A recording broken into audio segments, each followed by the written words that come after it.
Freedom from the aggregates.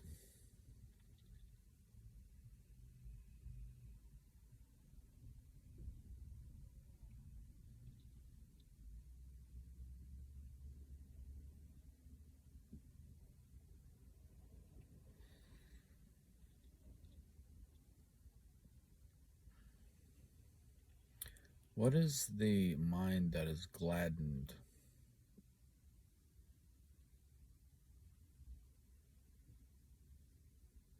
Is it the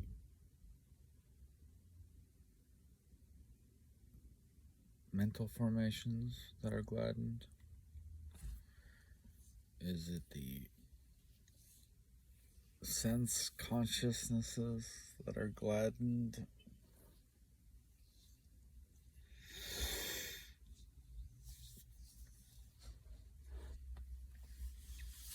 What are they gladdened by?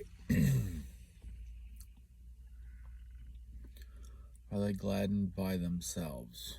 Are they gladdened by each other?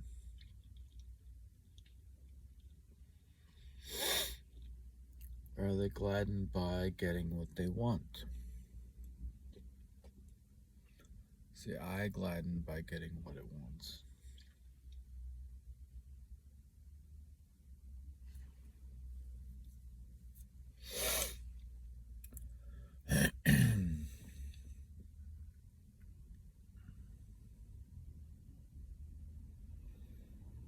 The tongue, the nose, the feeling,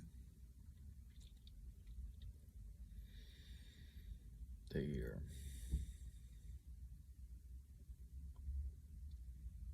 Is this the mind that is gladdened? Or is the gladdening the recognition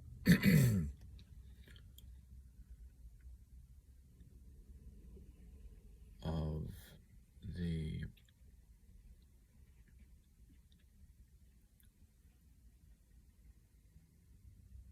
unnecessary, gratuitous clinging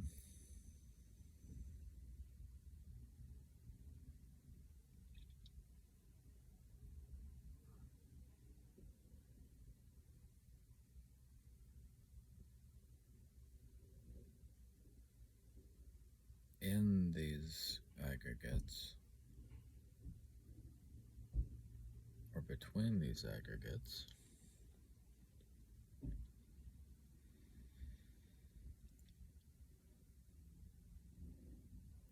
of a clinging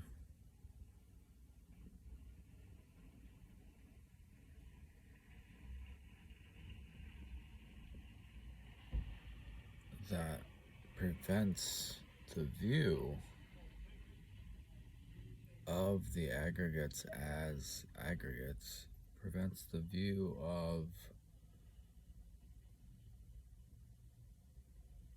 their independence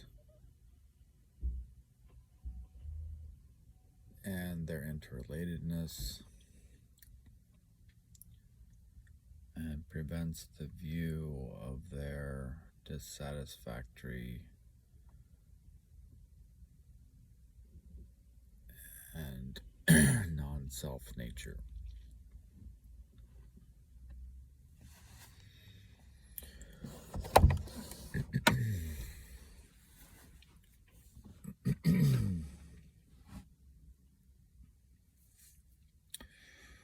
A perception that can be not cling to.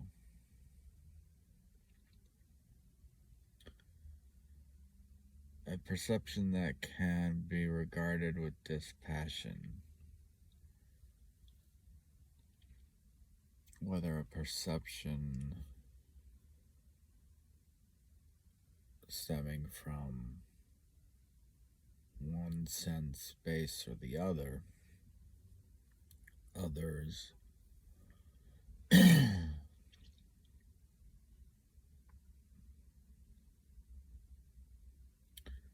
a feeling which can be uncling to, which can be regarded dispassionately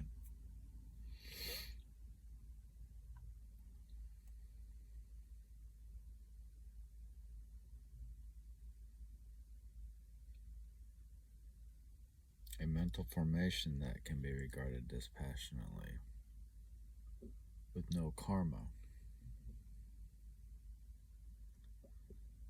with no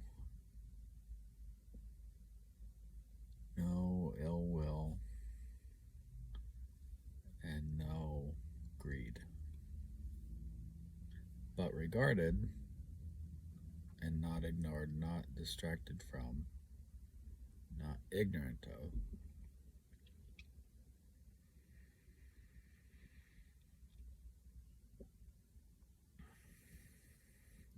These are neither wholesome nor unwholesome perceptions. I perceive a thought. I perceive a bird with the sense of sight, or I perceive a bird with the sense of hearing. I perceive liking something. I perceive not liking something else.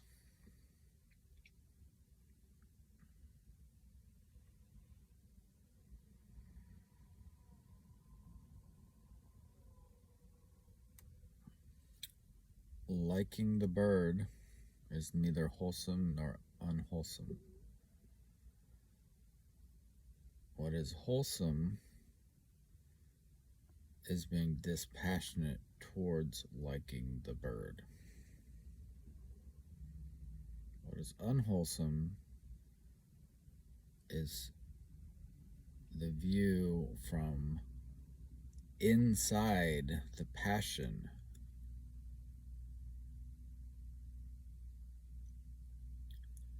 If I'm inside the passion, if I'm inside dualistic passion, then liking and liking, or not liking, or being neutral to it,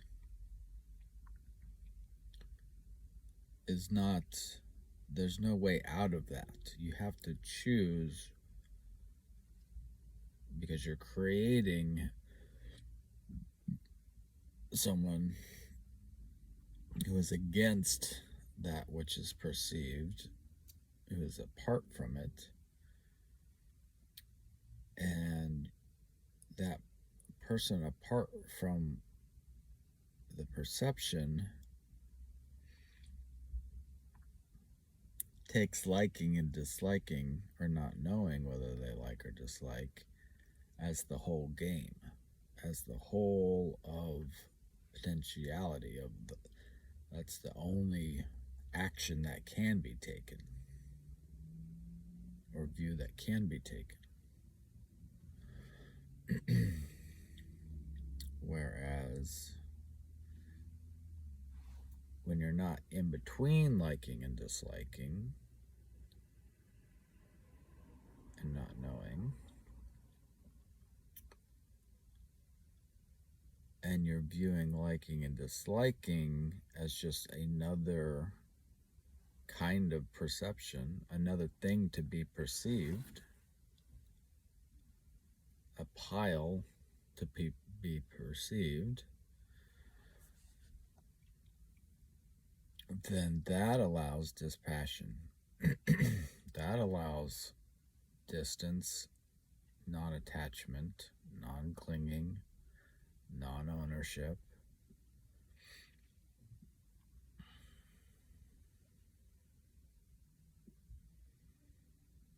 And not with non-ownership, the need for a self to own becomes gratuitous.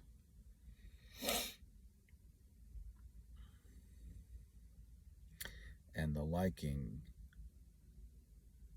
perception. I perceive liking. I don't have to label the liking as wholesome or unwholesome, because the liking is part of something that is not controlled by anyone or generated by anyone or suffered by anyone. It's impermanent, so there's no reason to cling to it. It can't be satisfactory because of that impermanence. And the object of its liking is not present, or if it is present, then the liking becomes gratuitous because it's already present.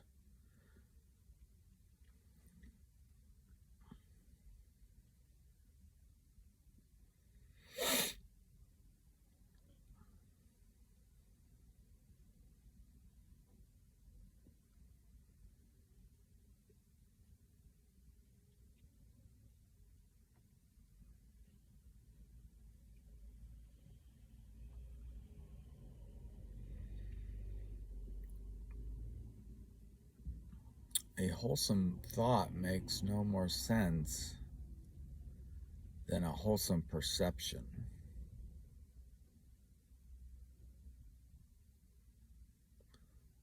Unless wholesome and unwholesome treat the views equally. So I guess what I'm trying to get at with that is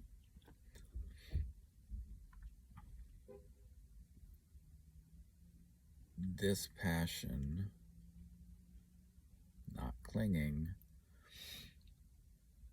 detachment, and non-ownership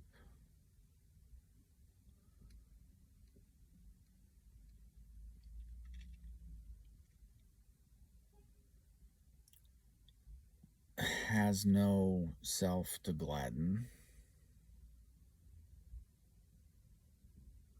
Gladdening is not done in dispassion. Gladdening is done in passion. This is how I read the word gladdening, I suppose.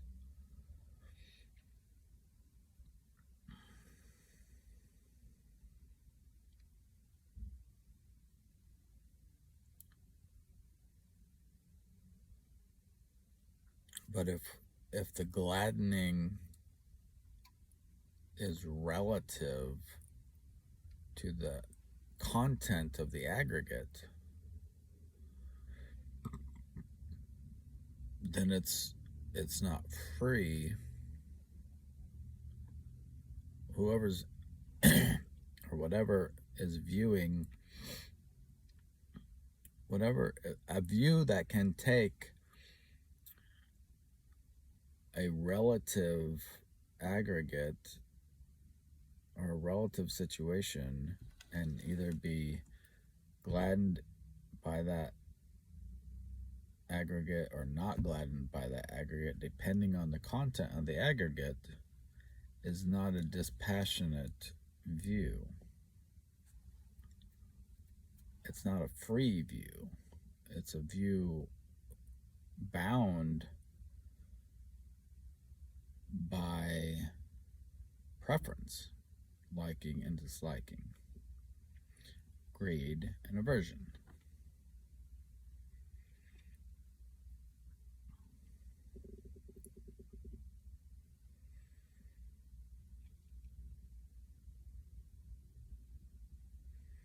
So to say that one sense experience is wholesome while another is not is to relativize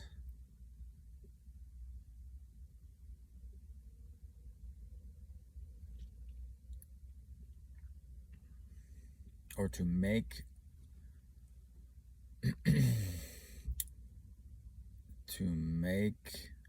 freedom dependent on that which is out of one's control and is not satisfactory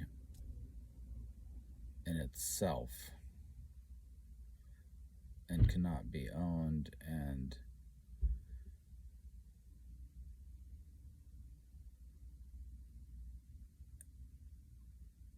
is subject to death and rebirth.